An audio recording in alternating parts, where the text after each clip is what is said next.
What is up, guys and the 6% girls watching this video? Welcome back to my 2020 unbiased BMX bike check. My name's Spencer. If you haven't seen my videos before, here's my BMX bike.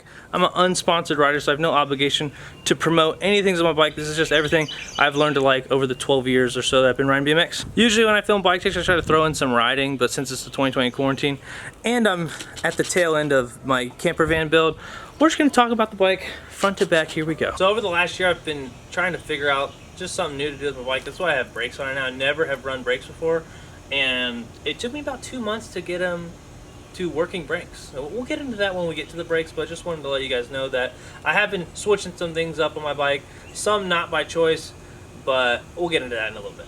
We'll start off with the forks. We got the Sundae Night Shift limited edition chrome, but as you can see on the sticker here, it's a foreskin sticker, so these are the Spencer foreskin forks. These forks have a lifetime warranty like a lot of the stuff on my bike. There's a good reason why a lot of these things have a lifetime warranty, is because they're top quality, and that's why I'm riding. So forks, lifetime warranty, Sundae Octave 28mm, limited edition chrome. You probably can't get these anymore, 2020. Moving up to the headset, we have the Odyssey headset. It's a good headset. It's hard to get a bad headset, to be honest, but I like this one because it matches my color scheme, okay? I have the Brock Rayford limited edition black and splatter stem. It's 50mm length from the forks to the bars, and it's 30mm rise. Moving up to the handlebars, we have the I Love Jay's Sister handlebar. That's right, Jay. I still love your sister.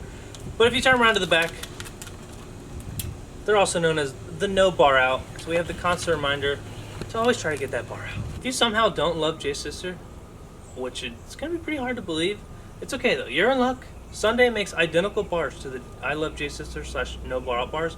They're called the Sundae Discovery bars. They're 27.5 inches wide, 9.25 inch rise, 12-degree back sweep, and a 2-degree up sweep. And they look just like this. They're like basically the same thing. They actually are the same thing. Moving on up to the grip, we have the Odyssey XL long neck grips. I know some of you 6% girls out there watching this are like, wow, that's a big grip. But us husky boys, we know that this is just a normal size grip. And you know, us being bigger guys, we need more to grab. You know, we're used to grabbing more. So that's why we have the moving over to the right grip over here where my brake lever is, and it's not on top of my grip. I actually cut my grip and then added the little extra piece here, because you never know, you could land a bar like this, and that's gonna save your life. And plus, my bike is a butterfly, it must be symmetrical. Even though I'm not gonna put front brakes on. Take that statement back. I just like this here. Don't question it. Got the SC Bike's little foam flange for catching bars, and just so my hand doesn't get beat up by this lever here. Moving over to the bar end here, I have the Odyssey par ends. These are the best plastic bar ends, hands down. Even if you don't ride Odyssey grips, which I don't, the bar ends are the best. Every other plastic bar end that I tried would just become handlebar filled. They just break apart and end up finding a new home within the handlebars, and it's also dangerous to not have a closed bar end. Like, even if you have a bar end but you can see your handlebar, it's not doing anything, you can hot dog yourself, and you don't want to do that. So get some good bar ends. Moving on to the brakes now. Like I said in the beginning of this video, I've been riding BMX for about 12 years. I've been riding brakes for probably about 2 months, really like 4 or 5 sessions, so I'm still learning a lot with brakes, and it took me a long time to get them figured out. Like, before they were squishy, my pads weren't really touching. Before, I was getting like very micro, hashtag J Dolan has a micro size poles. The extra spacer really helped me get the lock I needed to be able to lock my brakes up and do some brake tricks. Before, I would grab it and it'd be like very squishy, and I could still move with my brakes, so they weren't really doing anything. My lever, I have already gone through 2 levers. I started off with the Odyssey trigger lever. I think it was 2 fingers, which was very comfortable, and I like that. But I do a lot of bar spins, and I want it less for my hand to catch on, because I catch bars with an open hand and then grab. When I was trying some bunny hop stuff with 2 fingers off the brake, these fingers right here were not giving me enough like leverage and pull on my bike that I'm used to. So I wanted to do 4 on the bars and just 1 on the lever, which is working out better. Last time I did ride, I was having a problem with hopping and not pulling my fingers hard, and I did a couple backflips. I'll put one of those in there just so we have a riding clip.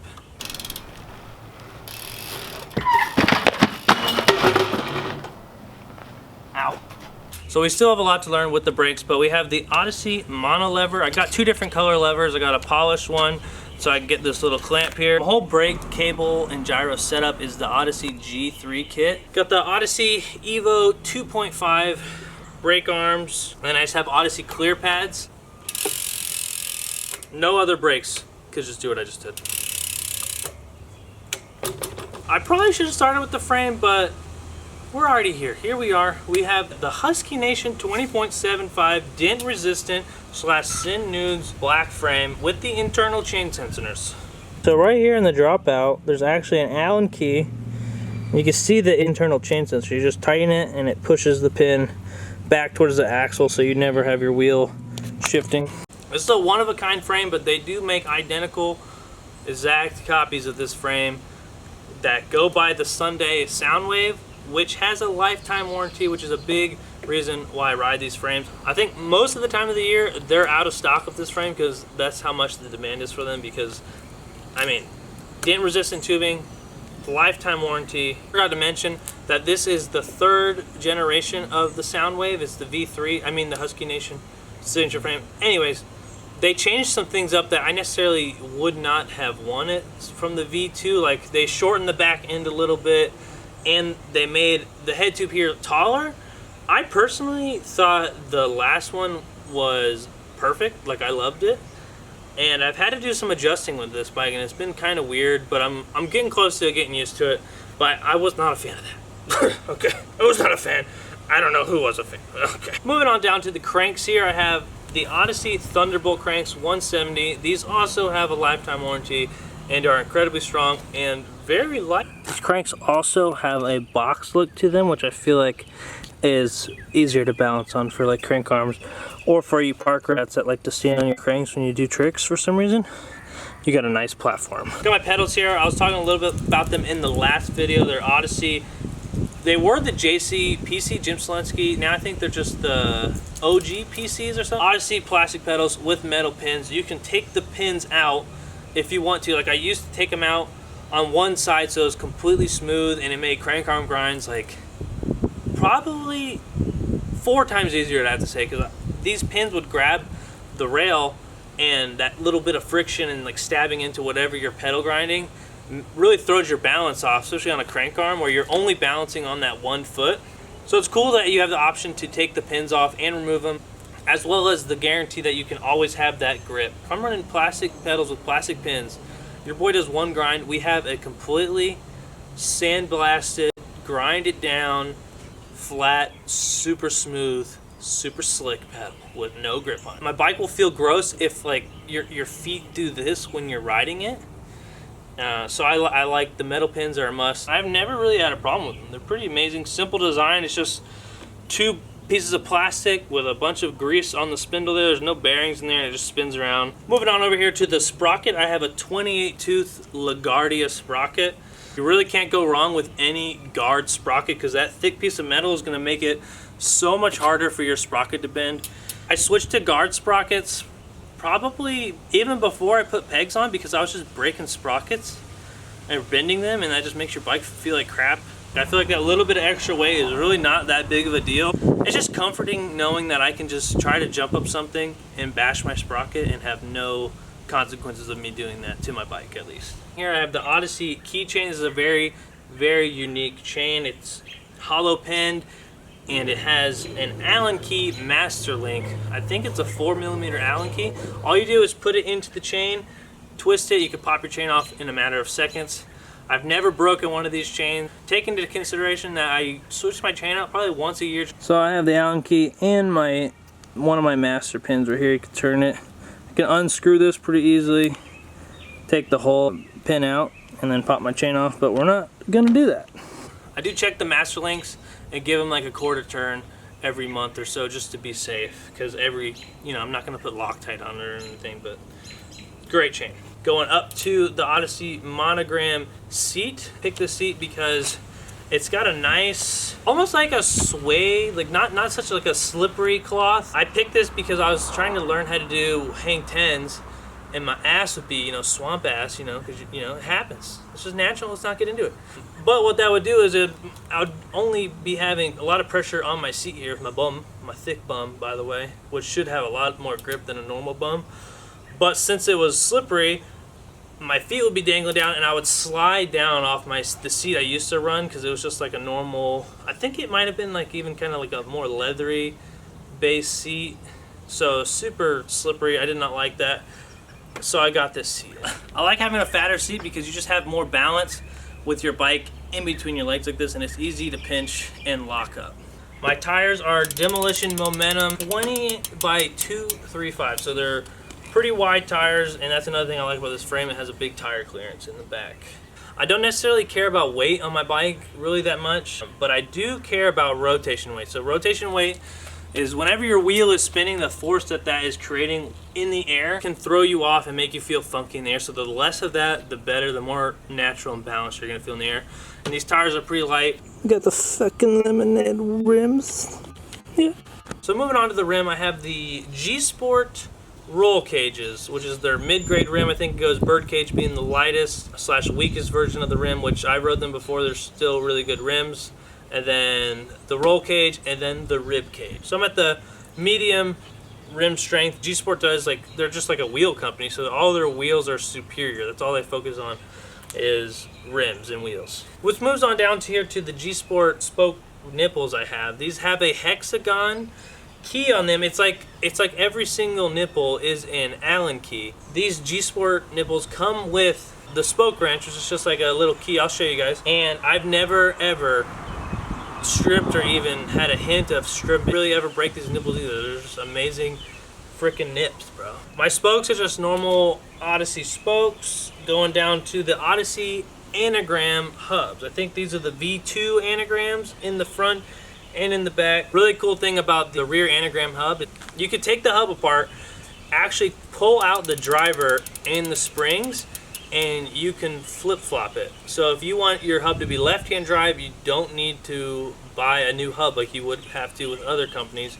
You just take it out and swap the paws and springs around, and you're good to go. You have a right-hand drive or a left-hand drive wheel, which is pretty freaking amazing. The hubs are 3-paw, which is gonna give you still great engagement, but it's not gonna be comparable to like a Profile Elite where it's like insane engagement, but I prefer this. The front hub actually comes with 2 plastic hub guards, which is pretty nice.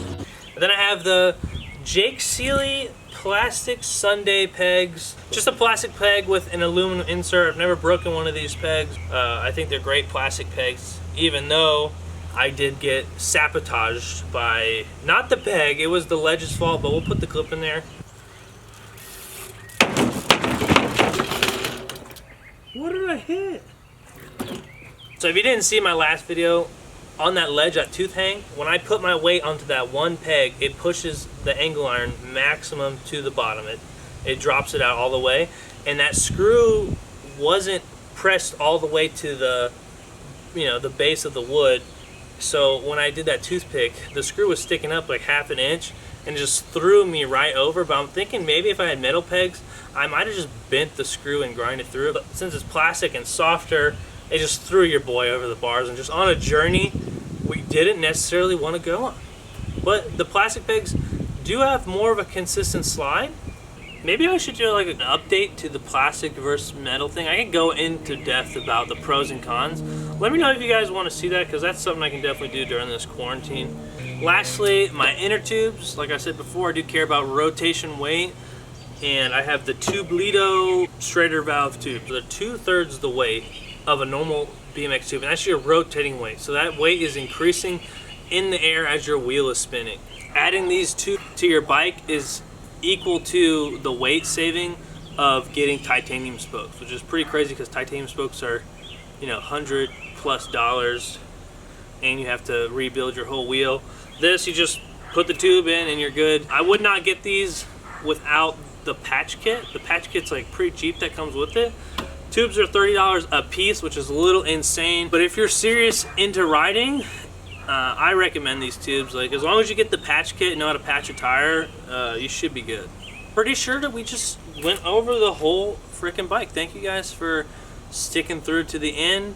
And leave a like if you enjoyed it. Comment below. I'll be reading all the comments. And then next video, I will be doing a full van update on my camper van that I've been building just behind you guys over here. So if you want to see that, Make sure you subscribe, hit notifications. I don't freaking know how YouTube works anymore. You guys subscribe and you don't get notified when my videos come out. But whatever, if you're here, appreciate you. We'll see you in the next video. Good day.